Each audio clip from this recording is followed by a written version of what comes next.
Era tuli mu kusaabala busaabazi ku jahazi nga musanvu. Ekifo ekyo nali nakyagala dda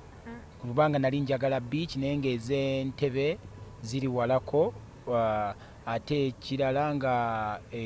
endala gye nandibadde nfiringera comfortable okutegekako baagiggala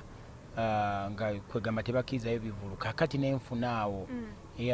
ate in the same period laba ate nga nakabukingayo ne muganda nga ne bangamba fefe busa bookinze era nakola ne wamukolera bulungi nakolayo so I think ndooza kifo kya mikisa biki gy'oyogeddeko gye baggala One Love Beach fena tukimanyi tebakkiriza kutegekayo bivulu kubanga era ebyaliyo byalimu emiggo byalimu tiyagasi byalimu ki so nensalawo nsaabalire ku jahazi. Lwaki ekivulu bakitumye tusaabale? Kubanga eno ensi tubeera tusaabala mu busaabazi tuli basaabaze so nze njagala nange nsaabale n'abasaabaze bange abo be banjagala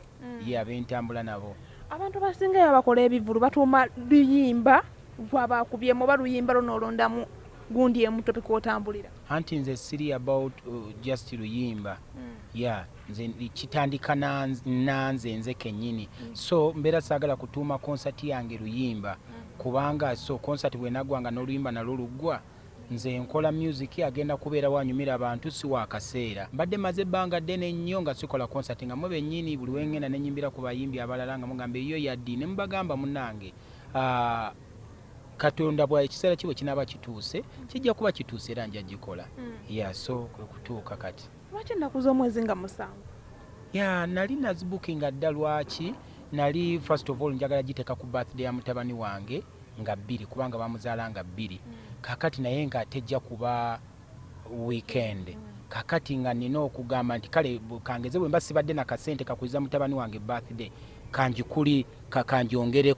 kanjongereko maaso ku weekend nsobole okumutwalako out so era kyekyandeetera okufuna date eyo eyanga 7 kubanga ejja okuba Saturday so era singa yali Saturday ng'eringa 2 era nali gikoze nga 2 kyekyo kyanzijira mu mutwe. Waliwo omuyimbi omu otuwuliddeko naye ayina ekivulu ku nnaku z'omwezi ezo zennyini omwezi ogwo gwennyini mugenda kikola mutya? Mbadde sinnaba kumanya kubanga nze munnange nasalawo buli muyimbi muwe time muyimbire so buli muyimbi mubadde mundaba ku kivulu kye ndowooza Uganda sisuubira nti waliwo omuyimbi akoze ekivulu ne sibeerayo ne bwe mba siyimbye lwakiri mbeerayo ne mpagira so bwabanga ddala waliwo sinaba kimanya bulungi naye bwabanga waliwo omuyimbi eyataddewo ekivulu ku kivulu kyange nga ye bwe yasazeewo okunsasula oba namuyimbirako oba saamuyimbirako naye nga nsuubira abayimbi bonna abasinga mbayimbiddeko nga ye bw'asazeewo okunsasula munnange tewali kyakkola sina kyakkola so nze kampite bawagizi bange bajje si kubanga ffenna tubeera abantu bakulu buli omu abeera ne decision ye babanja Marion anajja ku olwo nkugambye nga 7 ennaku z'omwezi nga 7 mujje tugenda kusaabala ffenna ku mazzi ku jahazi pia emunyonyo yekigenda okuggwera byonna bye musuubira nze just tukyayinayo akabanga so buli omu kyandiyagadde okulaba buli omu akayimba keyandiyagadde okumuyimbira ajje oba akateeke mu comment section bw'alaba ntaddeyo post anywhere aka requesting nze nkolera abantu kubanga sinza agenda okweyimbira bula ngenda kuyimbira abantu abanjagala mwenna nange mbaagala nnyo.